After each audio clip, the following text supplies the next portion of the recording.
Alright guys, Delhi वाले आजकल बड़े परेशान है यार।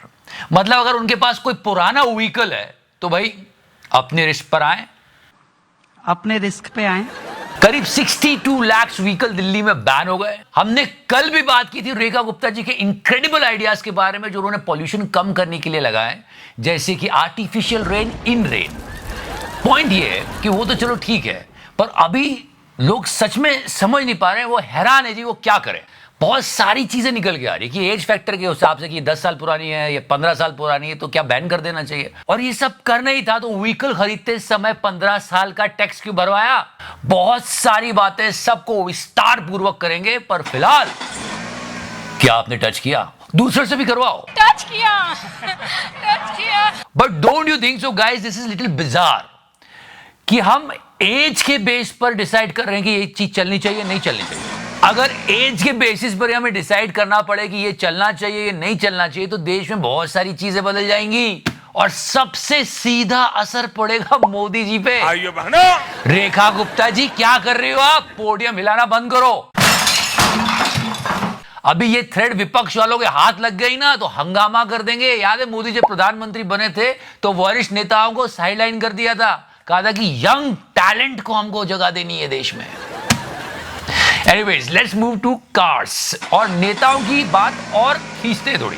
हमारे देश में 50% से ज्यादा ऐसे चीफ मिनिस्टर है जो 60 साल से ज्यादा के हैं। क्या फिर मतलब उनको भी मतलब आम आदमी का क्यों तेल निकालना? आप असेंबली में चले जाओ, पार्लियामेंट में चले जाओ, वहां पर आपको 50% से ज्यादा 50% से ज्यादा 60+ के एमएलएस मिल जाएंगे, एमपीज मिल जाएंगे, मिनिस्टर्स मिल जाएंगे। उनको कोई कुछ नहीं कह रहा। अरे पोडियम लेडी, वो नहीं, आप देश को क्या सिग्नल देना चाह रहे हो ऐसे पुरानी कार्स को बैन करके? मतलब अगर आप बहुत ही पोएटिकली देखोगे तो प्रधानमंत्री और एक कार में कोई अंतर नहीं होता, दोनों का काम है चलते जाना। Now let's focus on the cars in the middle class. Middle class car लेते हैं 7-7 साल की ईएमआई पर और संभाल के इस्तेमाल करते हैं, गड्ढों से बचाते हैं, थोड़ा सा स्क्रैच पड़ जाए तो पड़ोसी से लड़ लेते हैं, भर भर के टैक्स देते हैं। ये सब करते हैं ये सोच के कि यार भी कार लिए थोड़ा लंबा चला लेते हैं यार। और एक और सवाल, आपने एक कार खरीदी, ले ली और उसके बाद उसे ज्यादा नहीं चलाया और चलो उसके 10 साल निकल गए, उसकी कंडीशन बहुत अच्छी है, बिल्कुल पोल्यूशन नहीं करती, लेकिन वो 10 साल पुरानी हो गई तो उसको बैन कर दो। और इधर किसी ने एक कार खरीदी और उसे रगड़ दिया और 4 साल में वो भर भर के पोल्यूशन कर रही है तो क्या? अरे पोडियम हिलाना बंद करो, सोचो। हर चीज अपनी रिस्क पे नहीं होती, अपने रिस्क पे आए। एक ये पॉइंट हो गया। और कुछ लोग तो कह रहे हैं 50-50 साल पुरानी रोडवेज की बसेस चल रही है, पर हाँ मेहनत से कमाई हुई एक कार जिसको आपने ज्यादा नहीं चलाया वो नहीं चल सकती क्योंकि 10 साल पूरे हो गए, बैन लगा दिया सरकार ने। You know there is a solution of it and will talk about it, but after that. आज के समय में बैटलफील्ड में सोल्जर्स के साथ सैटेलाइट्स, ड्रोन्स, टेक्नोलॉजी की भी लड़ाई है, ये आपने अभी देख ही लिया है। और ऐसे में जो देश टेक्नोलॉजी में आगे होता है वो दुनिया को लीड करता है, जैसे कि हमने ऑपरेशन सिंदूर में किया। आज की डेट में एआई एक डिफेंस है, एक ऑफेंस है और सबसे बड़ा सर्वाइवल टूल भी है। और ना ही डिफेंस, आपकी करियर, आपकी पर्सनल लाइफ, सब में एआई एक इंपॉर्टेंट रोल प्ले कर रहा है। अगर मैं आपको ये कहूं कि आप एआई को सिर्फ एक वीकेंड में मास्टर कर सकते हैं बिना किसी कोडिंग के नॉलेज के, तो कैसा रहे? और फिर आप अर्निंग भी कर सकते हो, और ये मैं आपको ऑफर कर रहा हूं for free. Yes, a complete free 2-day AI training program. तो 10,000 है, लेकिन आपको मैं मुफ्त में दे रहा हूं for you people because I love you 3000। और ये पॉसिबल है हमारे वीडियो के इस अमेजिंग पार्टनर आउटस्किल की वजह से। ये दुनिया का पहला AI फोकस्ड एजुकेशन प्लेटफॉर्म है जिसे AI इन्वेस्टर्स और पायनियर्स सपोर्ट कर रहे हैं। 16 आवर्स का लाइव सेशन होगा, संडे सैटरडे मिलाकर। लिंक डिस्क्रिप्शन सेक्शन में है, ये फ्री है, आप जाके इस अपॉर्चुनिटी को ग्रैब कर सकते हो। और क्या क्या मिलेगा आपको इसमें? 20+ AI टूल्स आपकी टूल किट में ऐड होंगे। Prompt engineering, data analysis without coding, AI generated videos and pictures जो literally mind blowing, and there are so many things. और आप बहुत कुछ भी सीख सकते हो इसके अलावा भी, हर किसी के लिए, HR, manager, tech person, non tech person, सबके लिए। ऑलरेडी 40 से ज्यादा कंट्रीज के प्रोफेशनल्स इसको ज्वाइन कर चुके हैं और उनका रिस्पांस अमेजिंग रहा है। So what are you waiting for? Link is in the description section and just go grab it. And now let's talk about the solution of it. You know what is the right thing to do? A pollution check. थोड़ा जनता को time दो। जनता भी आपको 5 साल देती है नेताओं, तो उनको भी थोड़ा टाइम दो। उनका पोल्यूशन चेक करो उनके व्हीकल्स का, और अगर वो सच में प्रदूषण फैला रही है तो बैन करो। This is so simple. मैंने कहा था ना AQI IQ, कल समझाया था मैंने। ये सब जरूरी होता है नेताओं के लिए। I mean this is injustice with the Delhi वालास। और अगर आप एज के ऊपर ही सब कुछ डिसाइड कर रहे हो, नहीं मोदी जी की तरफ मत देखो, आप ब्रिजेस, हाईवेज, रोड्स उनको देखो, वो तो बनते ही टूट फूट रहे। फिर क्या, कितने सारे एग्जाम्पल है, सारे बताऊंगा आपको मैं। और गडकरी साहब के लिए सवाल भी है कुछ। The whole thing is that कि यार एज को फैक्टर बना के मत करो। मतलब आप सोचो, फूड फॉर द थॉट, कि ये 10 साल पुरानी गाड़ी को चलने नहीं दे रहे, लेकिन हाँ सरकार 15 साल भी हो जाए तो भी चलना चाहिए। Did you get my point? पर इसके पीछे भी एक बिजनेस आइडिया जुड़े।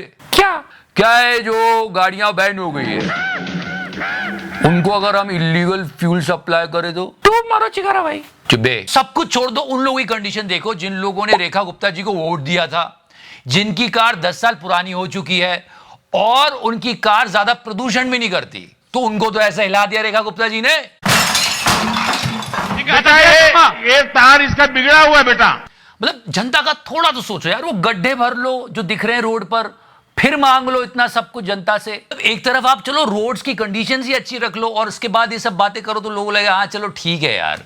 पर वो गड्ढे, उनका क्या? लोगों ने तो उनके लिए अब पॉजिटिव सोचना शुरू कर दिया है। लोग इतने पॉजिटिव हो गए गड्ढों को लेके कि कहते हैं ये रोजगार का साधन है। कॉन्ट्रैक्टर ने कमाया, जिसने सड़क बनाई थी वो फिर कमाएगा उन गड्ढों को भरने के लिए। कोई गिर गया तो वो अस्पताल जाएगा, डॉक्टर कमाएगा, और उसके बाद सर्विस सेंटर वाला कमाएगा, और इन सब के बाद इंश्योरेंस कंपनी तो कमाएगी।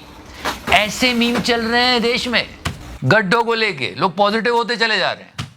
मैं हैरान हूं जी। सोचने वाली बात है, सरकार को प्रत्यक्ष गड्ढे नहीं दिख रहे हैं उनको ठीक करने के लिए, लेकिन हाँ अजम्पशन पे चल रही है कि हाँ अगर पुरानी गाड़ी है तो पक्का प्रदूषण करती होगी। और गाड़ी खरीदते वक्त जो हम टैक्स देते हैं उसकी बात तो अभी तक की नहीं है। एक मिडिल क्लास अगर 5.25 लाख की कोई कार खरीदता है ना, तो कार की एक्चुअल कॉस्ट 3.25 लाख होती है और करीब 1.5 लाख के आसपास टैक्स चला जाता है। ये सब देने के बाद 10 साल बाद सरकार आ रही बोलती है यार ये कार बदल दे, तू अच्छी नहीं, ये प्रदूषण करती है, बदल दे।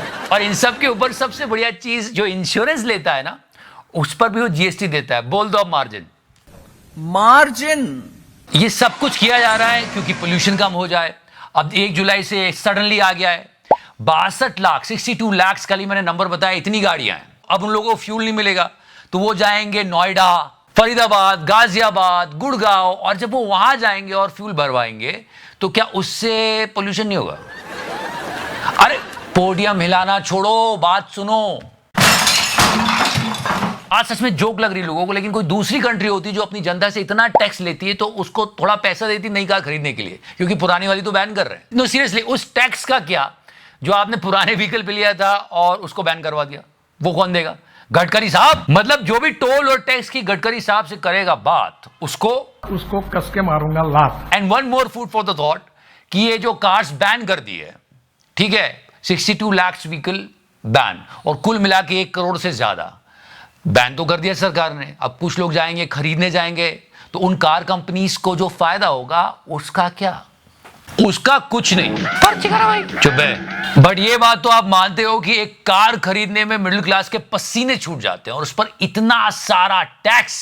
मतलब रियल प्राइस तो है ही, उसमें included GST, cess, road tax, ना जाने क्या क्या फलाना ढिकाना, वो सब देने के बाद आप कार खरीदते हो। और चलो 10 साल बाद तो वो सरकार बैन लगाई देगी, पर रोड्स की हालत देखो। अभी मॉनसून में आप देख रहे हो एक सब वीडियो वायरल हो रहे हैं, लेकिन न्यूज चैनल पे कोई बात करता नहीं मिलेगा। ये भारतमाला हाईवे, ये बलसाड़ का रोड देखो आप, ये दिल्ली देहरादून हाईवे की हालत है, ये गांधीनगर के आसपास की रोड देख लो, ये मुंबई नागपुर के आसपास की रोड के हाल है। और यहां तो ये पत्रकार खुद खड्डे में घुस गया है। भाइयों बहनों, मतलब इन सब के बाद सरकार हमसे किस मुंह से टैक्स ले लेती है? मैं मतलब मान गया, ये भी एक कला है? उसको कस के मारूंगा लात। बट फिलहाल तो हम कहेंगे yes, pollution is one of the biggest problem of Delhi. उसको सॉल्व करना ही है, पर थोड़ा सिस्टमैटिक ढंग से, पोडियम नहीं हिलाना है। Let's hope for the best and we really love you Delhi वालाज। Before I go, 10,000 का AI ट्रेनिंग कोर्स जो कि मैं आपको मुफ्त में दे रहा हूं, link is in the description section, go grab it. Thank you so much for watching it, love you 3000 and yes, touch करो। टच किया